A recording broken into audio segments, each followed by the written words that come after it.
চাকরি চাই, অধিকার চাই, পার্শ্ব শিক্ষকরা রাস্তায় নেমেছে। বিকাশ ভবনের সামনে তারা আন্দোলন করছেন। এই মুহূর্তে সরাসরি অনন্যা রয়েছে। অনন্যা, এই মুহূর্তে কি ছবি?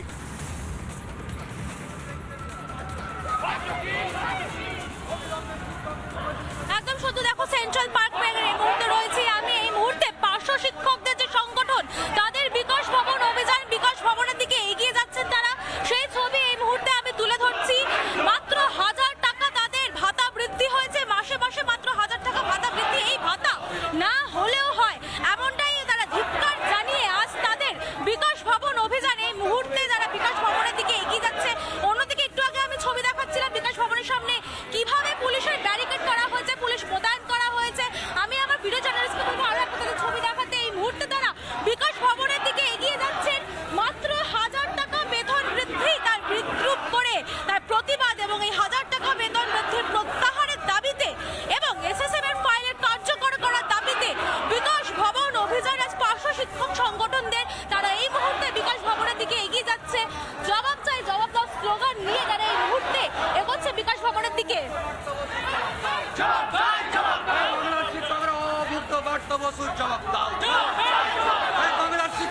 মুখ্যমন্ত্রী দেখছো কি? এই বাংলার শিক্ষকরা অভুক্ত, মুখ্যমন্ত্রী দেখছো কি?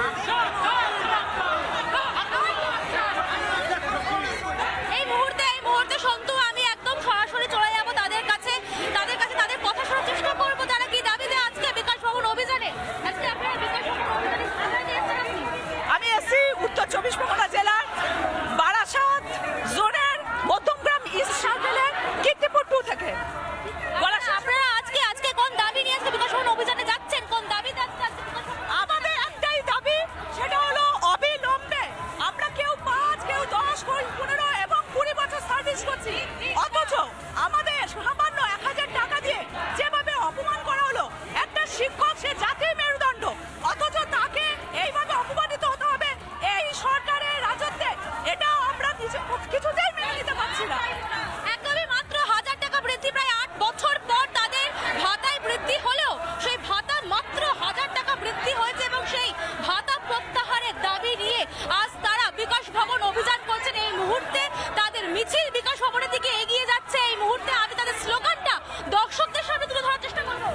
একদমই আমাদের সঙ্গে দেখো, বিকাশ ভবনে তারা আন্দোলন করছেন এবং স্বাস্থ্য ভবনেও আন্দোলন চলছে। বিকাশ ভবন, স্বাস্থ্য ভবন, গোটা রাস্তায় আর জনতা রাস্তায় নেমে বলছেন ভাতা নয়, চাকরি চাই, ভাতা নয়, আমাদের অধিকার চাই। এই মুহূর্তে বিকাশ ভবন পাশাপাশি স্বাস্থ্য ভবনের দিকে আরো একবার নজর রাখার চেষ্টা করব। স্বাস্থ্য ভবন থেকে ইন্দ্রাশিস রয়েছে। ইন্দ্রাশিস, যারা ল্যাব অ্যাটেন্ডেন্ট যারা তারা বলছেন যে বছরের পর বছর ধরে আমরা প্রতিশ্রুতি শুনতে পাই, চাকরি পায় না। ইন্টারভিউ পর্যন্ত হয়ে গেছে, তারপরেও একদমই তাই। দেখো, স্বাস্থ্য ভবনের সামনে এই মুহূর্তে ল্যাব টেকনোলজি যারা রয়েছে তাদের কিন্তু এই মুহূর্তে বিক্ষোভ চলছে এবং একেবারে ভাষণ দেওয়া হচ্ছে এবং তাদের মধ্য থেকে একটি টিম তারা স্বাস্থ্য ভবনে গিয়েছেন ডেপুটেশন জমা দিতে। প্রত্যেকের হাতে কিন্তু এই মুহূর্তে আমরা দেখতে পাচ্ছি যে এখানে তারা যে পোস্টার, প্ল্যাকার্ড, সেই সমস্ত কিছু নিয়ে তারা কিন্তু এখানে এসেছেন এবং এখান থেকে যে বক্তব্য দেওয়া হচ্ছে একেবারে মাইকিং করা হচ্ছে। একটু মাইকিং শোনানোর চেষ্টা করব। অনেকেই আমরা নানানভাবে, কেউ প্রাইভেট সেক্টরে, কেউ কন্ট্রাকচুয়ালভাবে নানান প্রজেক্টের আন্ডারে কাজ করে চলছি। এমন নয় যে আমরা গভর্নমেন্টকে সার্ভিস দিচ্ছি না, আমরা সার্ভিস দিচ্ছি। আপনারা সকলেই জানেন যে কোভিড পিরিয়ডটা ছিল, সেই সময়টা আমাদের কিভাবে কেটেছে। আমরা কত পিরিয়ডে তারা কাজ করেছেন এবং সেই কাজের যে দাম তারা পাননি, একেবারে স্পষ্টত তারা কিন্তু সেটা জানাচ্ছেন। এবং এই মুহূর্তে আমরা দেখতে পাচ্ছি যে স্বাস্থ্য ভবনের সামনের রাস্তায় তারা বসে পড়েছেন। প্রত্যেকের হাতে প্ল্যাকার্ড, পোস্টার রয়েছে। তাদের দাবি, তাদের নিয়োগটা স্পষ্টভাবে হোক, স্বচ্ছভাবে হোক এবং সেই দাবিতে এই মুহূর্তে বিক্ষোভ চলছে। পুলিশ রয়েছে, ব্যারিকেড করা হয়েছে এবং সেই মিছিল এখানে কার্যত আটকে দেওয়া হয়েছে। মূলত কতক্ষণ থেকে চলবে আপনাদের? যতক্ষণ না সদুত্তর পাচ্ছি যে না আমাদের ডেট চাই। 2021 থেকে ফর্ম ফিল আপে 5 বছর হয়ে ক্রস হয়ে যাচ্ছে, এখনো প্যানেল বার হচ্ছে না। প্রথমত দাবি প্যানেল আজকেই বার করতে হবে বা একদম দ্রুত সম্পন্ন। তারপরে সহায়করা তারা এই মুহূর্তে আন্দোলন করছে, সেই ছবি আমরা দেখতে পাচ্ছি। পার্শ্ব শিক্ষকরা তারা রাস্তায় নেমেছে বিকাশ ভবনে এই মুহূর্তে। অনন্যা, নানা ধরনের কন্টেন্ট দেখার জন্য লাইক করুন, শেয়ার করুন আমাদের ফেসবুক পেজ, সাবস্ক্রাইব করুন আমাদের ইউটিউব চ্যানেল। পাশাপাশি অন্যান্য ব্রেকিং নিউজের জন্য অবশ্যই চোখ রাখুন রিপাবলিক বাংলায়।